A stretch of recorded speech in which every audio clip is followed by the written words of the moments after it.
We have some wonderful papers ahead, and we want our panelists to have as much time as possible. So please come on in, come and take a seat. Well, we welcome you today to one of the more salient and relevant topics that our guild addresses, and that is the topic of right-wing religion, politics, and environment in the U.S. We have a presentation from Bernard Zaleja from Monterey Peninsula College, and his presentation is called Intense Apocalypticism, Collective Narcissism, and Hellfire Extremism within the Calvary Chapel Movement, a review of new data revealing strong barriers to climate change concern. Okay, Bernie.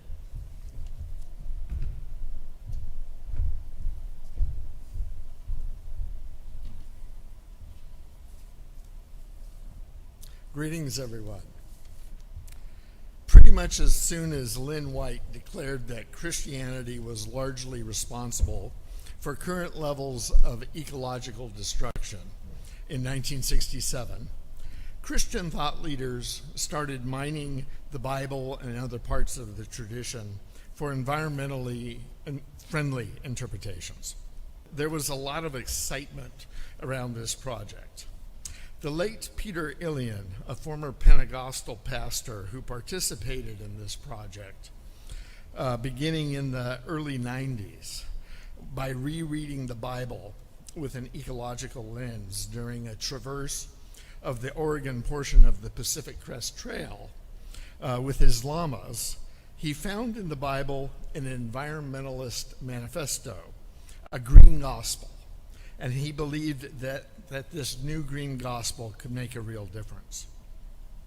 In 1993, like-minded folks formed the Evangelical Environmental Network, primarily as an educational organization to distribute environmental information to evangelical congregations. In 1996, it also joined a political campaign to help fend off Republican efforts in Congress to weaken the federal Endangered Species Act.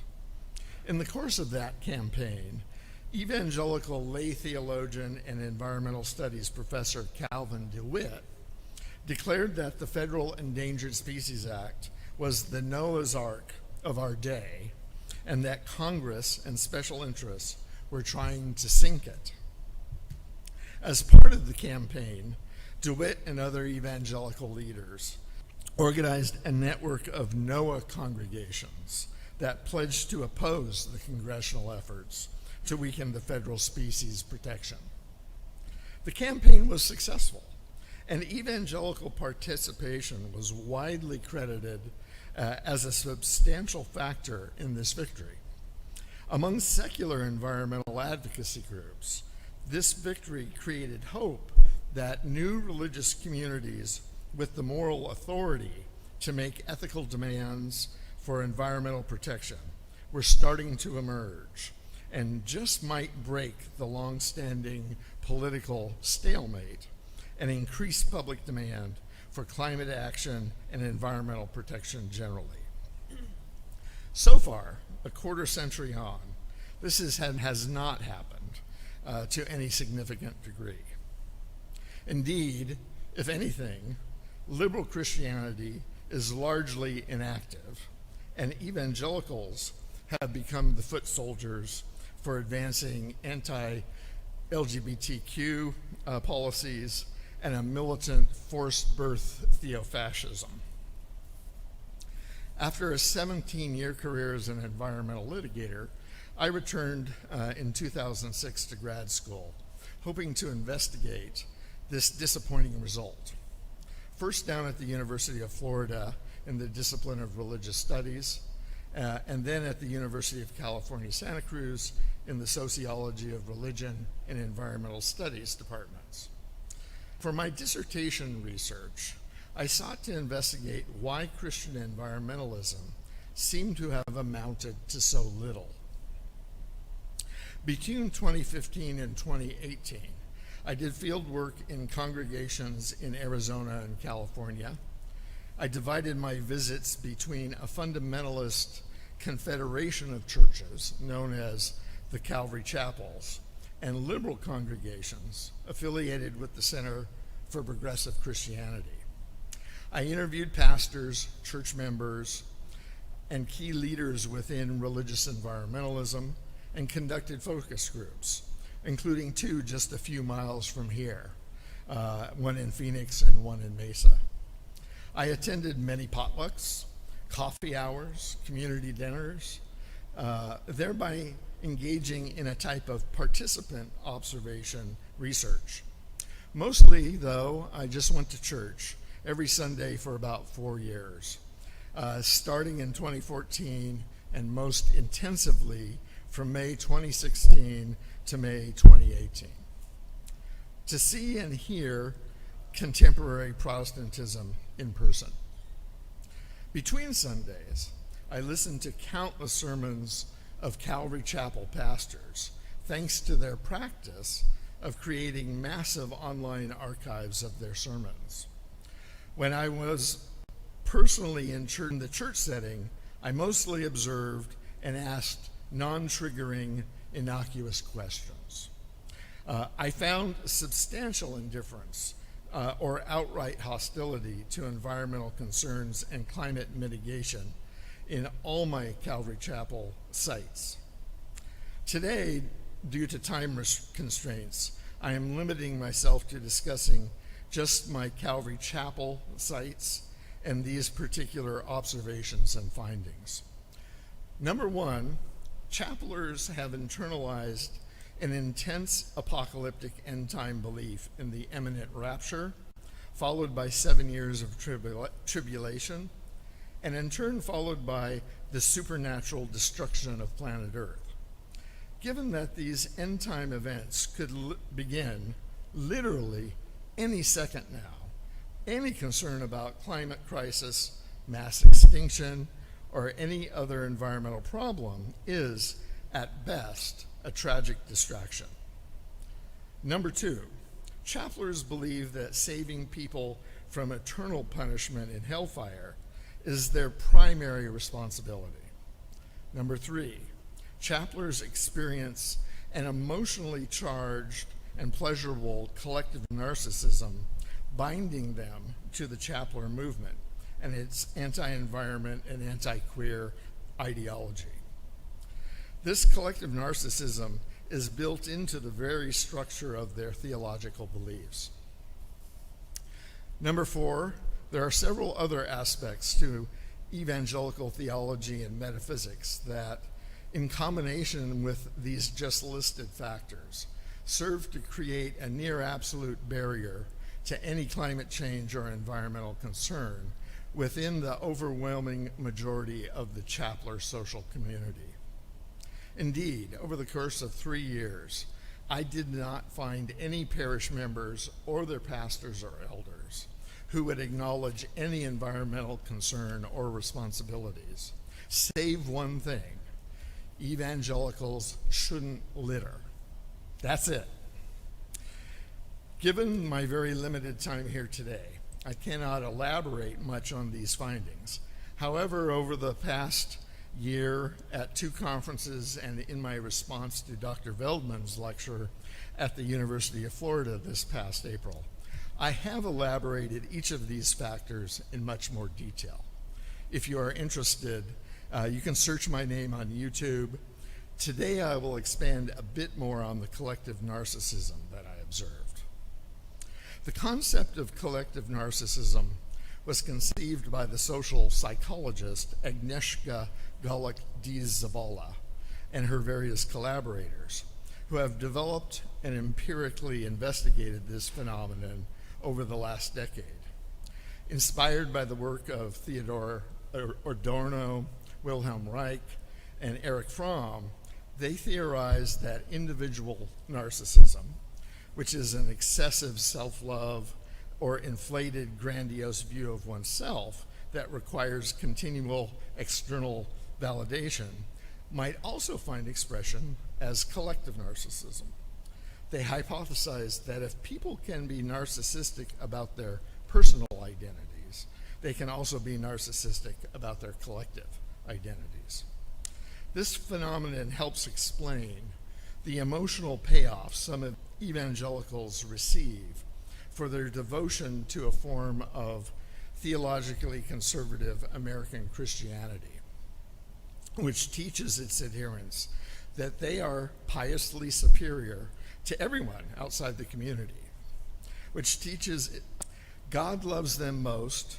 Indeed, they are going to be rewarded by God with eternal pleasure and bliss, while the same God consigns the overwhelming majority of all humans who have ever lived to eternal torture. Chapler pastors frequently weave declarations of this moral superiority into their sermons. Evangelicals are superior, not because they behave better or perform better deeds. Indeed, one chapler pastor who had been preaching a sermon on Romans 1 told me afterwards that adultery and pornography use are severe problems in evangelical churches. No, their moral superiority comes from not their behavior, but from their right belief. On more than one occasion, one of the past chapler pastors I observed would preach on the importance of being, quote, intolerant towards those with wrong beliefs, even though intolerance is frowned upon in the larger culture. After one of his sermons, the same pastor explained to me that this was why he doesn't like being in the presence of environmentalists, because anyone with undue concern about the environment obviously has the wrong beliefs. However heady these feelings of group importance and moral superiority may be, they can be nevertheless unstable and fragile. Thus, isolating oneself from the larger society as much as possible, according to this pastor, becomes an important defense. Even he acknowledged in one of his sermons that he too struggles with doubt, and that the solution is to always cling to faith. Peter Ilian, who I mentioned above, did not use the term collective narcissism when I interviewed him in October 2016. He did, however, describe a very similar and analogous evangelical trait, the narcissism of personal piety, he called it. He noted that he had seen this intensify during the 3 decades of his activist career. Describing contemporary evangelicals, Ilian declared, quote, good works aren't a requirement. Works don't matter. It's what I believe that matters. If sociology as a discipline has any one overarching insight, it is that there seems to be no upper limit on what a particular person or group of persons will believe if someone else has the temerity to simply say it. There might be some outer boundary to the believable, but I don't think the social sciences have yet discovered such a boundary. Indeed, if anything, human credulity seems to be expanding in every possible direction. I have in mind the exploding number of conspiracy theories like QAnon, Pizzagate, various forms of election denialism, and that climate change and COVID-19 pandemic are just hoaxes created by greedy academics as part of a scheme to get research grants. William and Dorothy Thomas taught us nearly a century ago in their now famous theorem, if people, quote, define situations as real, they are real in their consequences, end of quote. Beliefs become a real internal mental reality, and these beliefs may be, and often are, acted upon by the believers. Indeed, they can become a totalizing framework, dictating the whole life course of members in a particular human community, which in turn may affect literally all the rest of us. I contend that collective narcissism that inheres in present-day evangelicalism, along with the other factors I couldn't discuss today, is yet one more type of cognitive quicksand that makes environmental concern in these communities a near impossibility. Thank you.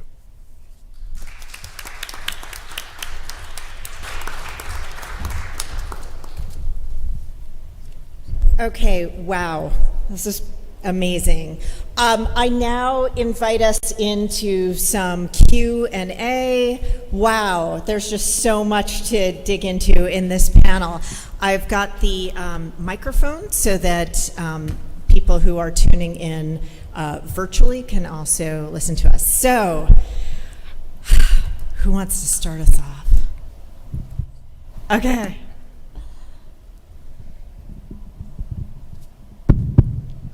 Okay, so I don't have to shout.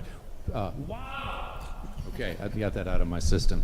Right? Thank you guys so much. Yeah, this was awesome and really horrible. And I just wondered whether you have to wash and bleach after you dig into this research. But the specific question, actually, was just curious about Bernie's research. And how does the stuff that you found among your particular collection of evangelical Christians match up against evangelical Christians who are now embracing creation care?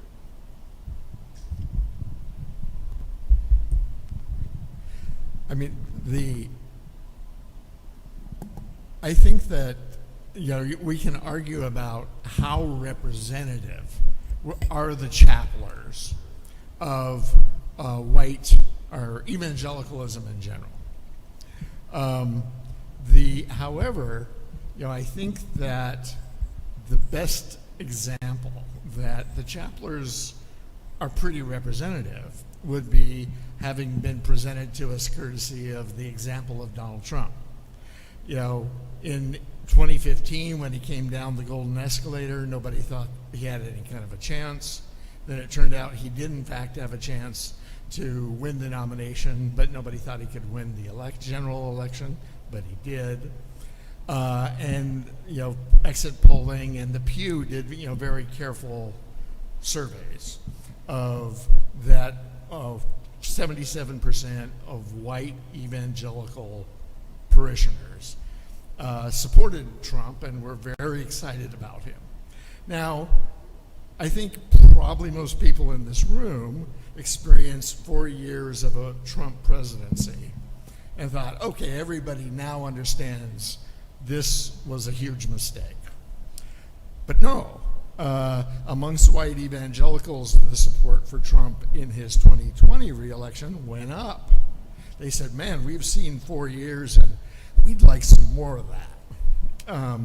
And so I think that probably tells us that it's certainly amongst white evangelicals that the chapelers are probably pretty representative. I'm really interested in the role of younger conservative Christians in this conversation, and if the messages are also getting to them. A lot of you had mentioned PragerU, and I would just be wondering, I'm just interested in terms of like how that's manifesting itself, particularly as younger generations are coming up in a world that's more diverse and in some cases more open to certain things, thinking like gay marriage and whatnot. So how are they interacting with this conversation?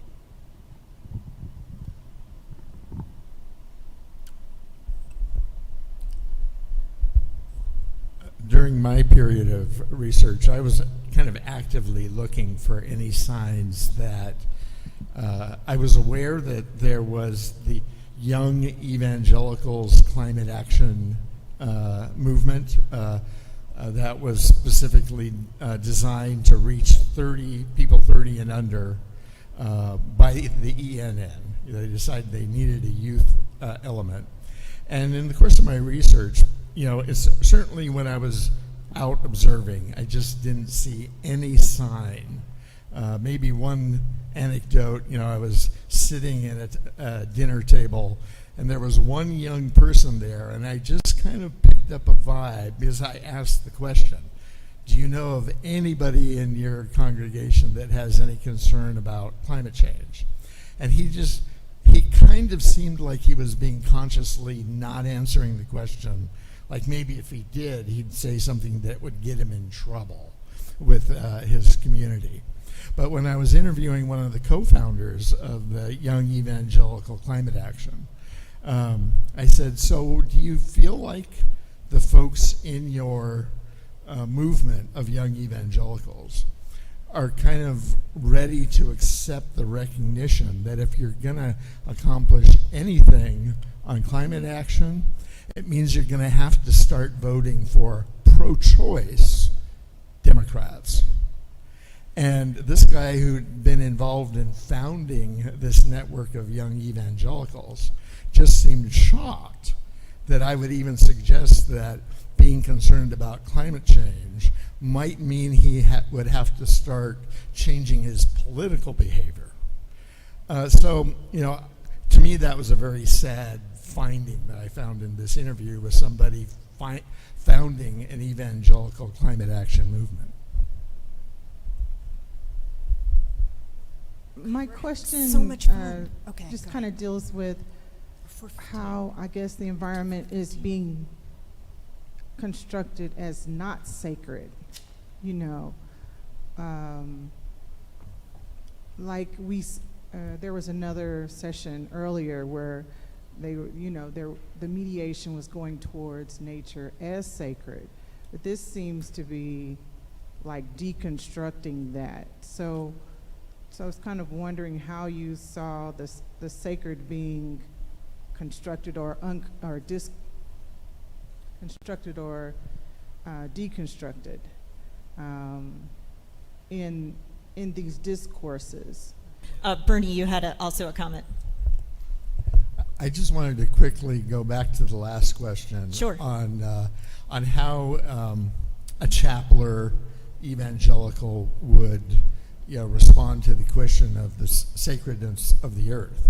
And indeed, biblically, if we want to look at one biblical passage that is cited, it was cited every time an anti-environmental attitude was justified biblically, it was Romans 1:25, where the Apostle Paul says, "Thou shalt only worship the Creator and never the creation."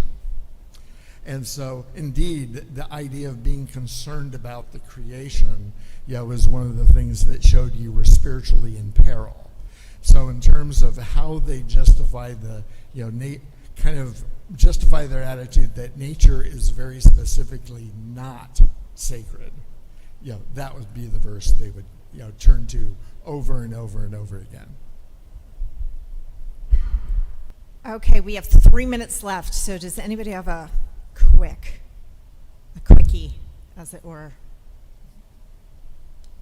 No? Okay, well, thank you all so much, and please thank our panelists once again for 4 really, really strong presentations, hopefully coming soon to a publication near you. Thank you all. We're on to the next session.